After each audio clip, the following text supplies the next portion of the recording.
ಎಲ್ಲರಿಗೂ ನಮಸ್ಕಾರ. ಪುಷ್ಪಾಸ್ ಕಿಚನ್ಗೆ ಸ್ವಾಗತ. ಈಗ ನವರಾತ್ರಿ ಅಲ್ರಿ, ಬಹಳ ಮಂದಿ ಪೂರ್ತಿ ಉಪವಾಸ ಮಾಡ್ತಾರ. ಅಂದ್ರ ಹಣ್ಣು ಹಂಪಲು ತಗೊಂಡು ಪೂರ್ತಿ 9 ದಿವಸ ಅಥವಾ 10 ದಿವಸ ಉಪವಾಸ ಮಾಡ್ತಾರ. ಇನ್ನು ಕೆಲವೊಬ್ರು ಏನಾದ್ರೂ ನಾಷ್ಟ ಮಾಡ್ಕೊಂಡು ಅಥವಾ ಒಂದೊತ್ತು ಊಟ ಮಾಡ್ಕೊಂಡು ನವರಾತ್ರಿ ಹಬ್ಬನ ಆಚರಿಸ್ತಾರ. ಇವತ್ತಿನ ದಿವಸ ನಾನು ಏನಾದ್ರೂ ನಾಷ್ಟ ಮಾಡ್ತಿರ್ತಾರಲ್ಲ ಅಂಥವ್ರಿಗೆ ಒಂದು ರುಚಿಯಾದಂಥ ರೆಸಿಪಿನ ಮಾಡಿ ತೋರ್ಸಕತ್ತೀನಿ. ಇದೇನಪ್ಪಾ ಅಂದ್ರೆ ಸಾಬೂದಾನದಿಂದ ಮಾಡಿದಂಥ ಒಂದು ಪರಾಟ ಅಂತಾನೆ ಹೇಳ್ಬೋದು. ಬಹಳ ರುಚಿಯಾಗಿರ್ತೈತಿ. ಆಮೇಲೆ ನೀವು ಉಪವಾಸ ಇರೋರು ಕೂಡ ಇದನ್ನ ತಿನ್ಬಹುದು. ಮತ್ತೆ ಇದ್ರ ಜೊತೆಗೆ ಒಂದು ಒಳ್ಳೆ ರುಚಿಯಾದಂತ ಸ್ಪೆಷಲ್ ಕೊಬ್ಬರಿ ಚಟ್ನಿ ಮಾಡಿ ತೋರ್ಸಕತ್ತೀನಿ. ವಿಡಿಯೋನ ಸ್ವಲ್ಪನೂ ಸ್ಕಿಪ್ ಮಾಡ್ಲಾರ್ದಂಗ ಪೂರ್ತಿಯಾಗಿ ನೋಡ್ರಿ. ಬರ್ರಿ ಹಂಗಿದ್ರ ಈಗ ರೆಸಿಪಿ ಸ್ಟಾರ್ಟ್ ಮಾಡೋಣಂತ. ನಾನಿಲ್ಲೇ 1 ಬೌಲ್ ಅಷ್ಟು ಸಾಬುದಾನಿಯನ್ನು ತಗೊಂಡಿನಿ. ನೀವು ಸಣ್ಣದಾದ್ರೂ ತಗೋಬಹುದು, ದೊಡ್ಡದಾದ್ರೂ ತಗೋಬಹುದು, ಯಾವ್ದು ಬೇಕಾದ್ರೂ ತಗೋಬಹುದು. ಇದನ್ನ ಸ್ವಲ್ಪ ಚಲೋ ತನಕ ಕ್ರಿಸ್ಪಿ ಆಗೋ ತನಕ ಹುರ್ಕೋಬೇಕು. ಅಂದ್ರೆ ಇದ್ರೊಳಗಿನ ಮಾಯಿಶ್ಚರ್ ಎಲ್ಲ ಹೋಗ್ಬೇಕು. ಅಲ್ಲಿವರೆಗೂ ಇದನ್ನ ಸ್ವಲ್ಪ ಹುರ್ಕೊಂಡು ಕಲರ್ ಚೇಂಜ್ ಆಗಬಾರ್ದು. ಹುರ್ಕೊಂಡು ಇದನ್ನ ಆರೋದಕ್ಕೆ ಬಿಟ್ಬಿಡ್ರಿ. ಇದು ಪೂರ್ತಿ ಒಂದು ತಟ್ಟೆ ಒಳಗೆ ಹಾಕೊಂಡು ಈ ರೀತಿ ಆರೋದಕ್ಕೆ ಬಿಡ್ರಿ. ಈಗ ಇದನ್ನ ಒಂದು ಮಿಕ್ಸಿ ಜಾರ್ಗೆ ಹಾಕೊಂಡು ಇದನ್ನ ಚಲೋ ತನಕ ನುಣ್ಣಗ ಮಿಕ್ಸಿ ಮಾಡ್ಕೊಂಡು ಬರ್ರಿ. ಇದು ಪೂರ್ತಿ ನುಣ್ಣಗಾಗೋದಿಲ್ಲ, ಸ್ವಲ್ಪ ಒಂದು ಜರಡಿ ಹಿಡ್ಕೊಳ್ರಿ ಇದನ್ನ. ಅಂದ್ರೆ ಸ್ವಲ್ಪ ಹಳಕಳಕಿರೋದನ್ನ ಮತ್ತೊಂದ್ಸಲ ಮಿಕ್ಸಿ ಮಾಡ್ಕೊಂಡು ಬರ್ಬೇಕು. ಅದಕ್ಕೋಸ್ಕರ ಈ ರೀತಿಯಾಗಿ ಒಂದು ಸಾಣಿಗೆ ಅಥವಾ ಈ ತರ ಒಂದು ಜರಡಿ ಇತ್ತು ಅಂದ್ರೆ ಇದ್ರೊಳಗೆ ಇದನ್ನ ಚಲೋ ತಂಗ ಜರಡಿ ಹಿಡ್ಕೊಳ್ರಿ. ಸಣ್ಣಗಿರೋದು ಕೆಳಗೆ ಬೀಳ್ತೈತಿ. ಮತ್ತೆ ಮೇಲೆ ಇನ್ನೊಂದ್ ಸ್ವಲ್ಪ ಹಳಕಳಕಿರುತ್ತಲ್ಲ ಅದನ್ನ ಮತ್ತೆ ಮಿಕ್ಸಿಗೆ ಹಾಕೊಂಡು ಮತ್ತೊಂದ್ಸಲ ಇದನ್ನ ಈ ರೀತಿಯಾಗಿ ಸಾಣಿಗೆ ಇಟ್ಕೊರಿ. ಇದ್ರೊಳಗೆ ಒಂದ್ ಸ್ವಲ್ಪ ಹಳಕಿತ್ತಪ್ಪ ಅಂದ್ರೆ ಅದನ್ನ ತೆಕ್ಕೊಂಡ್ಬಿಡ್ರಿ. ಈಗ ಇದಕ್ಕೊಂದು ಮಸಾಲೆ ರೆಡಿ ಮಾಡ್ಕೊಂಡಂತ. ಜಾಸ್ತಿ ಏನು ಮಸಾಲೆ ಇಲ್ರಿ, ಯಾಕಂದ್ರೆ ಇದು ಉಪವಾಸದ ಮಾಡುವಂತದಲ್ರಿ. ಸ್ವಲ್ಪ ಒಂದ್ 3 ಹಸಿಮೆಣಸಿನಕಾಯಿ, ಒಂದು ಅರ್ಧ ಚಮಚಷ್ಟು ಜೀರಿಗೆ, ಮತ್ತ ಒಂದ್ ಸ್ವಲ್ಪ ಶುಂಠಿ ಇಷ್ಟು ತಗೊಂಡೇನ್ರಿ. ಇದನ್ನೆಲ್ಲ ಮಿಕ್ಸಿ ಮಾಡ್ಕೊಂಡು ಈಗ ನಾನು ಸಾಬುದಾನಿದು ಪೌಡರ್ ಮಾಡ್ಕೊಂಡಿದ್ದೆಲ್ಲ ಅದ್ರೊಳಗೆ ಇದನ್ನೆಲ್ಲ ಸೇರಿಸ್ಕೊಂಡಿನಿ. ಮತ್ತೆ ರುಚಿಗೆ ತಕ್ಕಷ್ಟು ಉಪ್ಪನ್ನ ಹಾಕೊಂಡಿನಿ. ಮತ್ತೆ ಒಂದು ದೊಡ್ಡದೊಂದು ಆಲೂಗಡ್ಡಿನ ನಾನು ಕುದಿಸಿಟ್ಕೊಂಡಿದ್ದೆ. ಮ್ಯಾಗಿನ ಸಿಪ್ಪೆ ಎಲ್ಲ ತೆಗೆದು ಅದನ್ನ ಪೂರ್ತಿಯಾಗಿ ಸ್ಮ್ಯಾಶ್ ಮಾಡಿ ಇಟ್ಕೊಂಡಿನಿ. ನೀವು ತುರ್ಕೋಬಹುದು, ಅಂದ್ರ ಬಹಳ ಫುಲ್ ಸ್ಮ್ಯಾಶ್ ಆಗ್ಬೇಕ್ರಿ ಇದು.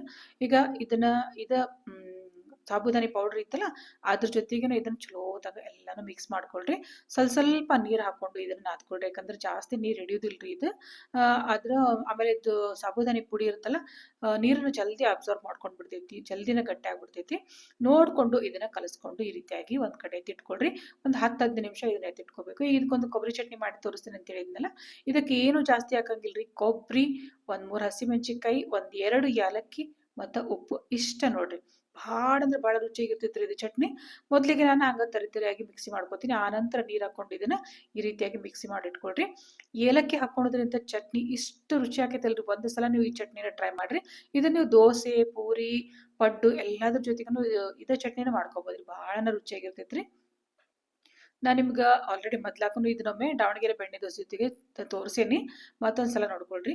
ಈಗ ಇದು ಹಿಟ್ಟು ಐತಲ್ಲ, ಇದನ್ನ ಈ ರೀತಿಯಾಗಿ ಒಂದೊಂದು ಚಪಾತಿ ಉಳ್ಳಿ ಇರುತ್ತಲ್ರಿ ಅಷ್ಟು ಒಂದೊಂದು ಉಳ್ಳಿ ಮಾಡಿ ಇಟ್ಕೊಳ್ರಿ. ನಾನು ಮೊದ್ಲಾಕನ ಇದಕ್ಕೊಂದ್ ಸ್ವಲ್ಪ ಹಚ್ಚೋದಕ್ಕೆ ಅದು ಸಾಬುದಾನದ ಪುಡಿ ಇತ್ತಲ್ಲ ಅದನ್ನ ತೆಗೆದಿಟ್ಕೊಂಡಿದ್ದೆ ರೀ. ನಿಮಗೆ ತೋರಿಸ್ಲಿಲ್ಲ. ನೀವು ಅದ್ರೊಳಗನ ಒಂದ್ ಸ್ವಲ್ಪ ಹಿಟ್ಟನ್ನು ಎತ್ತಿಟ್ಕೊಳ್ರಿ. ಇದಕ್ಕೆ ಹಚ್ಕೊಳೋದ್ ಬೇಕಲ್ರಿ, ಅದಕ್ಕೋಸ್ಕರ. ಈಗ ಇದನ್ನ ಚಲೋ ತಂಗ ಲಟ್ಟಿಸ್ಕೊಳ್ರಿ. ಇದೇನ ಬಹಳ ಹಿಂಗ ಚಂದಾಗಿ ಅಂಚಿ ಹರಿಬಾರ್ದಂತೇನಿಲ್ರಿ.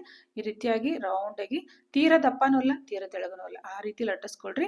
ಇದಕ್ಕ ಒಂದು ಡಬ್ಬಿ ಮುಚ್ಚಳ ಇರ್ತೈತಲ್ರಿ, ಆ ಡಬ್ಬಿ ಮುಚ್ಚಳದಿಂತ್ರ ಈ ರೀತಿ ಅಂದ್ರೆ ರೌಂಡ್ ಬರ್ಬೇಕಲ್ರಿ, ಶೇಪ್ ಚಂದ ಕಾಣಿಸ್ತಾವ. ಅದಕ್ಕೋಸ್ಕರ ಈ ರೀತಿಯಾಗಿ ಕಟ್ ಮಾಡ್ಕೊಂಡಿ ನಾನು ಡಬ್ಬಿ ಮುಚ್ಚಳದಿಂತ್ರ ಮಾಡ್ಕೊಂಡು ಎಲ್ಲಾನು ಈ ರೀತಿಯಾಗಿ ಮಾಡಿ ಇಟ್ಕೊಂಡ್ಬಿಡ್ತೇನೆ ನೋಡ್ರಿ. ಅಂದ್ರೆ ನಮ್ಗ ಬೇಗ ಬೇಯಿಸ್ಕೊಂಡ್ ಬಿಡ್ಬೋದು. ಈಗ ಒಂದು ಹಂಚು ಕಾದೈತಿ. ಕಾದಿರುವಂತ ಹಂಚಿಗೆ ನಾನು ಈ ಪರೋಟ ಹಾಕೋತೀನಿ. ಮೇಲೆ ತುಪ್ಪನ ಹಾಕೊಳ್ರಿ. ತುಪ್ಪ ಹಾಕೊಳ್ಳೋದ್ರಿಂದ ಬಹಳ ಚಲೋ ಆಗ್ತಾವ್ರಿ ಇವು ಪರೋಟ. ಈಗ ಹೊಳಿಸಾಕೊಂಡು ಮತ್ತೊಂದ್ ಸ್ವಲ್ಪ ತುಪ್ಪ ಹಚ್ಕೊಳ್ರಿ. ಬಹಳ ಅಂದ್ರೆ ಬಹಳ ಸಾಫ್ಟ್ ಆಗ್ತಾವ್ರಿ. ತಿನ್ನೋದಕ್ಕಂತೂ ಎಷ್ಟು ರುಚಿಯಾಗಿರ್ತಾವ್ರಿ. ಜಾಸ್ತಿ ಏನು ಮಸಾಲೆ ಹಾಕೊಂಡಿಲ್ಲ ನೋಡ್ರಿ. ನಾನಿಲ್ಲಿ ಆಲೂಗಡ್ಡಿ, ಹಸಿಮೆಣಸಿನಕಾಯಿ, ಸ್ವಲ್ಪ ಜೀರಿಗೆ ಮತ್ತೆ ಶುಂಠಿ, ಉಪ್ಪು ಇಷ್ಟ ಹಾಕೊಂಡಿರೋದು. ಬಹಳನ ರುಚಿಯಾಗಿರ್ತಾವ್ರಿ. ನೋಡ್ರಿ ಎಷ್ಟು ಚಲೋ ತಂಗ ಉಬ್ಬಿನೂ ಉಬ್ಬುತ್ತಾವ್ರಿ. ಇವು ಬಹಳ ಸಾಫ್ಟ್ ಆಗಿರ್ತಾವು. ಮೇಲೆ ತೆಳಗ ಸ್ವಲ್ಪ ಚಂದಂಗ್ ತುಪ್ಪ ಹಚ್ಕೊಂಡ್ರೆ ಸಾಫ್ಟ್ ಆಗಿ ರುಚಿಯಾಗಿ ಇರ್ತಾವ ನೋಡ್ರಿ. ನೋಡ್ರಿ ಈ ರೀತಿಯಾಗಿ ತುಪ್ಪ ಹಚ್ಕೊಂಡು ಕೆಳಗ ಮೇಲೆ ಸ್ವಲ್ಪ ಚಲೋ ತಂಗ ಬೇಯಿಸ್ಕೊಳ್ರಿ. ನೋಡ್ರಿ ಈಗ ನಮ್ದು ಸಾಬುದಾನ ಪರೋಟ ರೆಡಿ ಆಗೈತಿ. ನೀವು ಈ ರೀತಿ ಒಂದ ಹಂಚಿನೊಳಗೆ ಎರಡೆರಡು ಕೂಡ ಹಾಕೊಂಡು ಬೇಯಿಸ್ಕೋಬಹುದು. ಯಾಕಂದ್ರೆ ಸಣ್ಣ ಸಣ್ಣ ಇರ್ತಾವಲ್ರಿ, ನಾನು ಇಲ್ಲಿ ಎರಡೆರಡು ಹಾಕೊಂಡು ಬೇಯಿಸ್ಕೊಂಡೇನಿ. ಈ ರೀತಿ ನೀವು 2 ಕೂಡ ಹಾಕೊಂಡು ಬೇಯಿಸ್ಕೋಬಹುದು. ಎಷ್ಟು ಚಂದ ಉಬ್ಬ ನೋಡ್ರಿ ಇವೆಲ್ಲ. ನೋಡ್ರಿ ಎಷ್ಟು ಸಾಫ್ಟ್ ಆಗಿ ಚಂದಾಗ ಉಬ್ಬಿ ಬರ್ತಾವ್ರಿ ಇವು. ನೋಡ್ರಿ ಈ ರೀತಿ ನಾನು ಎರಡೆರಡು 3 ಕೂಡ ಬೇಕಿದ್ರು ಹಾಕೊಂಡು ಬೇಯಿಸ್ಕೋಬಹುದ್ರಿ. ನೋಡ್ರಿ ಈಗ ನಾನು ಎಲ್ಲ ಪರೋಟಗಳು ರೆಡಿ ಆದ್ರಿ ನಮಗೆ ತಿನ್ನೋದಕ್ಕೆ ಬಿಸಿ ಬಿಸಿ ಇದ್ದಾಗ ತಿಂದ್ರಂತೂ ಭಾಳ ಅಂದ್ರೆ ಭಾಳ ರುಚಿಯಾಗಿರ್ತೈತ್ರಿ. ಮತ್ತು ಎಷ್ಟು ಸಾಫ್ಟ್ ಆಗಿರ್ತಾವಪ್ಪ ಅಂತಂದ್ರೆ ನೋಡ್ರಿ ಕೈಯೊಳಗೆ ಈ ರೀತಿ ಹಿಚ್ಕಿದ್ರೂ ಏನು ಹರಿಯೋದೂ ಇಲ್ಲ, ಏನು ಆಗೋದಿಲ್ಲ. ನಿಮ್ಗೆ ನೋಡೋದಕ್ಕೆ ಈಗ ನಾರ್ ಅನ್ನಿಸ್ಬೋದ್ರಿ, ಒಟ್ಟ ನಾರ್ ಆಗೋದಿಲ್ರಿ, ಬಹಳ ರುಚಿ ಆಗ್ತಾವ್ರಿ. ಇದ್ರ ಜೊತೆ ನೀವು ಕೊಬ್ಬರಿ ಚಟ್ನಿ ಹಚ್ಕೊಂಡು ತಿಂದ್ರಿಪ್ಪ ಅಂದ್ರೆ ಮತ್ತೆ ಈ ರೆಸಿಪಿ ನೀವು ಮಾಡ್ಕೊಂಡು ತಿಂತೀರಿ ನೋಡ್ರಿ. ನವರಾತ್ರಿ ಒಳಗಂತೂ ಖಂಡಿತವಾಗ್ಲೂ ನೀವು ಈ ರೆಸಿಪಿನ ಟ್ರೈ ಮಾಡ್ರಿ. ನೋಡಿದ್ರಲ್ಲ ಫ್ರೆಂಡ್ಸ್, ಇವತ್ತಿನ ದಿವಸ ನಾನು ನಿಮಗೆ ನವರಾತ್ರಿ ವಿಶೇಷವಾದಂಥ ಸಾಬುದಾನಿ ಇದು ಒಂದು ರೆಸಿಪಿ ನಿಮ್ಮ ಜೊತೆಗೆ ಶೇರ್ ಮಾಡ್ಕೊಂಡಿನಿ. ನಿಮಗೆಲ್ಲ ನನ್ನ ವಿಡಿಯೋ ಇಷ್ಟ ಆಗಿತ್ತು ಅನ್ಕೊಂಡಿನಿ. ವಿಡಿಯೋ ಇಷ್ಟ ಆಗಿತ್ತಪ್ಪ ಅಂದ್ರೆ ದಯವಿಟ್ಟು ಒಂದು ಲೈಕ್ ಮಾಡೋದನ್ನ ಮರಿಬೇಡ್ರಿ. ಹಂಗ ನಿಮ್ಮ ಫ್ರೆಂಡ್ಸ್ ಜೊತೆಗೂ ಶೇರ್ ಮಾಡ್ಕೊಡ್ರಿ. ಮತ್ತೆ ಮುಂದಿನ ವಿಡಿಯೋದಾಗ ಸಿಗೋಣಂತ. ಅಲ್ಲಿವರೆಗೂ ಥ್ಯಾಂಕ್ ಯು, ನಮಸ್ಕಾರ.